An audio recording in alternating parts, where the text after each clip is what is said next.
morning, friends. Oh, here we go. Good morning, friends. How are you today? So, I hope everybody's doing great and got back into their usual schedule. It's been a busy couple weeks over the holidays. So, yesterday we were talking about the blessing of making choices, right? And how wonderful it is to have choices in our life. Well, today I want to take a new twist in that, I was thinking about the proverb that says, where there is no vision, people perish. So are you one of those persons that have no purpose or vision or plan for your life? You just get up in the morning and you do the same old thing every day. And it's so easy to get caught up into that rut, right? So I've just put down some thoughts here. When we have no direction, we don't know where we want to go.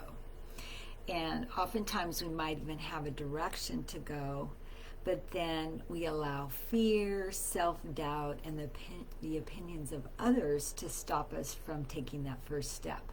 And I've done that many times in my life.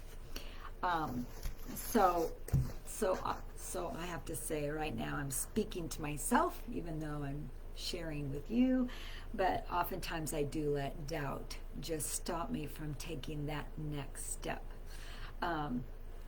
So really it does mean taking that step of faith when we are overcoming fear and doubt. So my tendency is I don't want to take that step unless I know the whole plan, right? I want to see the whole picture. I want to see the road and the map and where it leads. I do this even with navigation, you guys. And so that's not bad in and of itself, but sometimes we don't have the whole picture. We just know one little piece. And so it just means taking that one little piece and stepping out. So as I step out, I'm believing that God has all of it under control, right? That I'm not the one in control. I'm not the one trying to navigate everything. So I can trust Him, and I can trust Him in His Spirit to strengthen me, give me wisdom, and give me direction. So here's an example in my own life. And if you've read my book, you've read this story, but for those of you who haven't read it, I'll just share my story.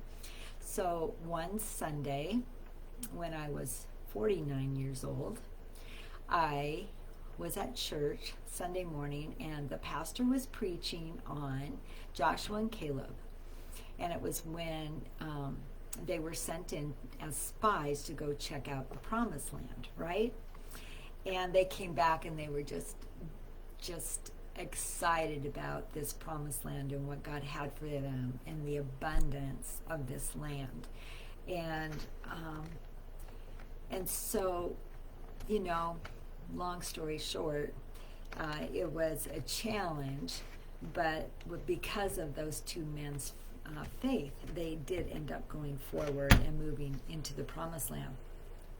And so the application to this pastor's sermon was the question, what's the promised land in your life that you have not taken?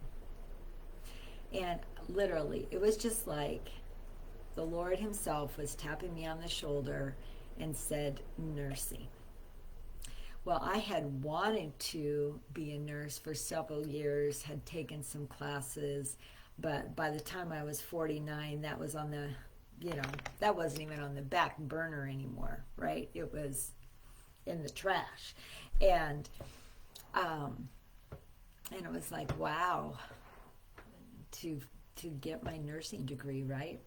And so I said, okay, Lord, you know how we negotiate, right? I said, okay, Lord, so if I can get the financial funding, and if all my credits will transfer, because at 49, your credits are old, right? And then I will, sign up for school. And Well, needless to say, both of those things happened, and I was enrolled. So this was the spring, and I was enrolled for fall classes, online classes that next, few months.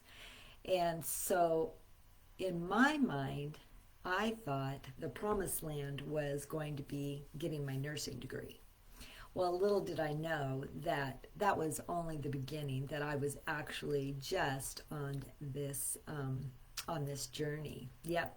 Hi, Angelica. Good morning. Good morning. It's good to see you on here.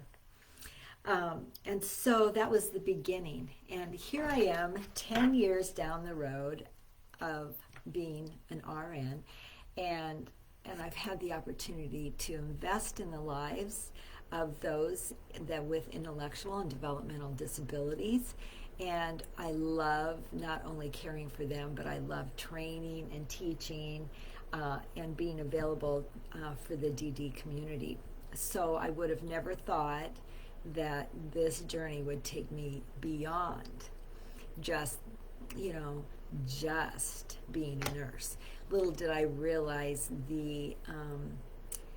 that community nursing in the DD community was even an option. I didn't even know it was part of a career path. And so when the Lord directed my steps to be a DD nurse, I was in awe, because it was obvious as I looked back that He had been preparing me for this journey for a long time. When I graduated from nursing school, I just thought, oh, I will be an outpatient surgery nurse, because I thought I just loved being in the OR. I loved, taking care of the patients, and that wasn't the direction that I was being led. So I'm looking at my notes, what else I put here. So I guess,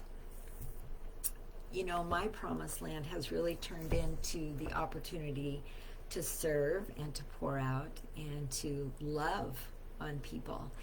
And that's, it's not about the nursing tasks for me, right? I'm not doing IVs, I'm not doing, nursing tasks, right?